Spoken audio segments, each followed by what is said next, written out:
ಜನರ ಪ್ರಶ್ನೆಗೆ ಉತ್ತರ. ಸಂಚಿತ ಕರ್ಮ ಅಂತ ಹೇಳಿದರೆ ಈ ಕ್ಷಣದಲ್ಲಿ ಅನುಭವಕ್ಕೆ ಬರುವಂತಹದ್ದು. ಆಗಮಿಕ ಕರ್ಮ ಅಂತ ಹೇಳಿದರೆ ಮುಂದೆ ಬರುವಂಥದ್ದು. ಪ್ರಾರಬ್ಧ ಕರ್ಮ ಅಂತ ಹೇಳಿದರೆ ಜನ್ಮ ಜನ್ಮದಿಂದ ಕಾಡುವಂತಹದ್ದು. ಸಂಚಿತ ಕರ್ಮದ ಒಂದು ಉದಾಹರಣೆ ಅಂತ ಹೇಳಿದರೆ, ಈ ಕ್ಷಣ ನಾವು ಎಲ್ಲಿಗೂ ಹೋಗ್ತಾ ಇರ್ತೇವೆ. ಆಗ ಅಲ್ಲಿ ಯಾರೋ ಒಬ್ಬರು ಆಕ್ಸಿಡೆಂಟ್ ಅಥವಾ ಮರದಿಂದ ಬಿದ್ದ ಅಥವಾ ಕಾಲ್ಜಾರು ಬಿದ್ದೋ ಆಗ್ತಾರೆ. ಆ ಕ್ಷಣದಲ್ಲಿ ನಾವು ಅವರನ್ನು ನೋಡಿ ನಗೆ ಆಡುವುದನ್ನು ಮಾಡಿದರೆ, ಅವರ ಸಹಾಯಕ್ಕೆ ಹೋಗದೇನೆ ನಾವು ನೋಡ್ತಾ ನಿಂತರೆ, ಅದು ಸ್ವಲ್ಪ ಸಮಯದ ನಂತರದಲ್ಲಿ ಒಂದು 2, 4, 6 ದಿವಸದಲ್ಲೇ ನಾವು ಬಿದ್ದಾಗ ಅದು ಸಂಚಿತವಾದಂತಹ ಕರ್ಮ ಫಲ ಅಂತ ಹೇಳುವುದಾಗಿ ನಾವು ತಿಳ್ಕೊಳ್ಬೇಕಾಗತ್ತೆ. ಆಗಮಿಕ ಕರ್ಮ ಅಂತ ಹೇಳಿದರೆ ಮುಂದೆ ಬರುವಂತಹದ್ದು. ಒಂದು ಉದಾಹರಣೆಯಾಗಿ ಹೇಳುವಂಥದ್ದು ಅಂತ ಹೇಳಿದರೆ, ನಾವು ಯಾವುದೋ ಒಂದು ಸಸಿಯನ್ನು ನೆಟ್ಟಾಗ ಸ್ವಲ್ಪ ಸಮಯ ಅಂತ ಹೇಳಿದರೆ 3-6 ವರ್ಷಗಳಲ್ಲಿ ಅದು ಫಲವನ್ನು ಕೊಡ್ತಕ್ಕಂಥದ್ದು.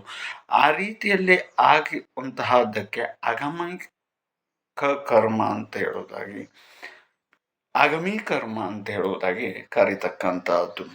ಅನಂತರದಲ್ಲಿ ಪ್ರಾರಬ್ಧ ಕರ್ಮ ಅಂತ ಹೇಳಿದರೆ ಜನುಮ ಜನುಮದಲ್ಲೂ ಕೂಡ ಅದು ಮುಗಿಯದೇ ಇರತಕ್ಕಂಥದ್ದು. ಅದನ್ನು ನಾವು ಅನುಭವಿಸಲೇಬೇಕಾಗತಕ್ಕಂತಹದ್ದು.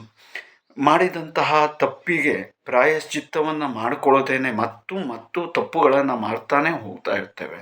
ಹೋಗ್ತಾ ಇರುವುದರಿಂದ ಅದು ಕಾಡ್ತಾನೆ ಹೋಗುತ್ತೆ. ಒಂದು ಉದಾಹರಣೆಯಾಗಿ ಹೇಳಬೇಕು ಆದರೆ, ಒಂದು ಮಗು ಹುಟ್ಟುತ್ತಾನೆ ಅಂಗವಿಕಲರಿ ಆಗಿ ಹುಟ್ಟತಕ್ಕಂಥದ್ದು. ಅದು ಪ್ರಾರಬ್ಧ ಕರ್ಮದಿಂದಾಗಿ ಉಂಟಾಗುವಂಥದ್ದು. ಹುಟ್ಟುತ್ತಾನೆ ಕಣ್ಣಿರುವುದಿಲ್ಲ, ಕೈ ಇರುವುದಿಲ್ಲ, ಇನ್ನೊಂದು ಇರುವುದಿಲ್ಲ ಅಂತ. ಅದು ಯಾವ ರೀತಿಯಲ್ಲಿ ಉಂಟಾಗ್ತದೆ ಅಂತ ನಾವು ವಿಚಾರವನ್ನು ಮಾಡಿದರೆ, ಕೆಲವಷ್ಟು ನಾವು ಮಾಡತಕ್ಕಂತಹ ತಪ್ಪುಗಳಿಂದಾಗಿ ಉಂಟಾಗ್ತಕ್ಕಂಥದ್ದು. ಒಂದು ಉದಾಹರಣೆಗೆ ಹೇಳಬೇಕು ಆದರೆ, ನಾಗಬೆತ್ತ ಹೇಳ್ತಕ್ಕಂಥದ್ದನ್ನು ಕಡಿಯುವುದರಿಂದ ಹಾಗೂ ಇತ್ಯಾದಿಯಾದಂತಹ ಜನರಿಗೆ ಉಪದ್ರವಾದಿ ಬಾಧೆಗಳನ್ನು ಕೊಡ್ತಾ ಬಂದಾಗ ಆ ರೀತಿಯಾದಂತಹ ಪೀಡನೆ ಹೇಳ್ತಕ್ಕಂಥದ್ದು ಉಂಟಾಗುವಂಥದ್ದು. ಈ 3 ಸಮಸ್ಯೆಗಳಿಂದಾಗಿ ಮನುಷ್ಯರು ಒಂದೊಂದು ರೀತಿಯಾದಂತಹ ಅಧಪತನಕ್ಕೆ ಹೋಗ್ತಕ್ಕಂಥದ್ದು.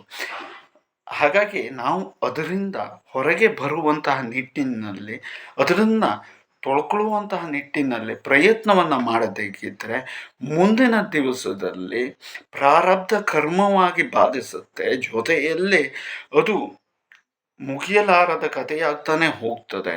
ಹಾಗಾದರೆ ಅದಕ್ಕೆಲ್ಲ ಏನು ಅಂತ ಕೇಳಿದರೆ, ಪರಮಾತ್ಮನ ಒಂದು ಅನುಗ್ರಹ, ಪರಮಾತ್ಮನ ಪಾದದ ಅಡಿಯಲ್ಲಿ ನಾವು ಇದ್ದೇವೆ. ನಮ್ಮದು ಕೇವಲ 3 ದಿವಸದ ಬದುಕು.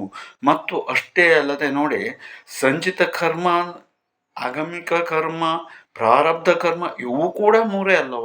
ಆ ನಿಟ್ಟಿನಲ್ಲಿ ನಾವು ನೋಡಿದಾಗ ನಮ್ಮ ಜೀವನವೂ ಕೂಡ 3 ದಿವಸ. ಈ 3 ದಿವಸದಲ್ಲೇ ನಾವು ಅದನ್ನು ಉತ್ಪನ್ನವನ್ನು ಮಾಡಿಕೊಳ್ಳುವುದರ ಜೊತೆ ಬಿಟ್ಟು ಅದನ್ನು ತೊಳ್ಕೊಳ್ಳುವಂತಹ ನಿಟ್ಟಿನಲ್ಲಿ ಪ್ರತಿ ಕ್ಷಣವೂ ಕೂಡ ಇದ್ಯಾವೂ ಕೂಡ ನಮ್ಮದಲ್ಲ, ಇದೆಲ್ಲವೂ ಕೂಡ ಪರಮಾತ್ಮನದ್ದಾಗಿರುವುದರಿಂದಾಗಿ ಆತನ ಅನುಸಾರವಾಗಿ ನಾವು ಅನುಭವಿಸಬೇಕಾದಂಥದ್ದಾಗುತ್ತೆ.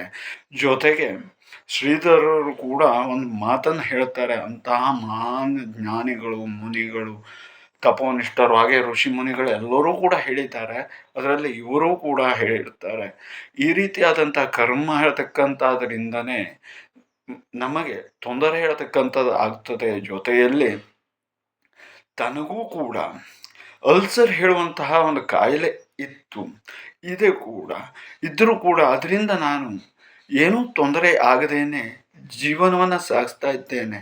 ಅದಕ್ಕೆ ಕಾರಣ ಏನು ಅಂತ ಕೇಳಿದರೆ, ನಾನು ಶಿವನನ್ನು ಅನುಗ್ರಹವನ್ನು ತಗೊಳ್ತಾ ಇರುವುದರಿಂದ ಆ ಕರ್ಮವನ್ನು ತೊಳೆಯುವಂತಹ ಪ್ರಯತ್ನವನ್ನು ಮಾಡ್ಕೊಳ್ತಾ ಇರೋದರಿಂದ ನಾನು ಚೆನ್ನಾಗಿ ಇರೋಕ್ಕೆ ಸಾಧ್ಯ ಆಗಿದೆ.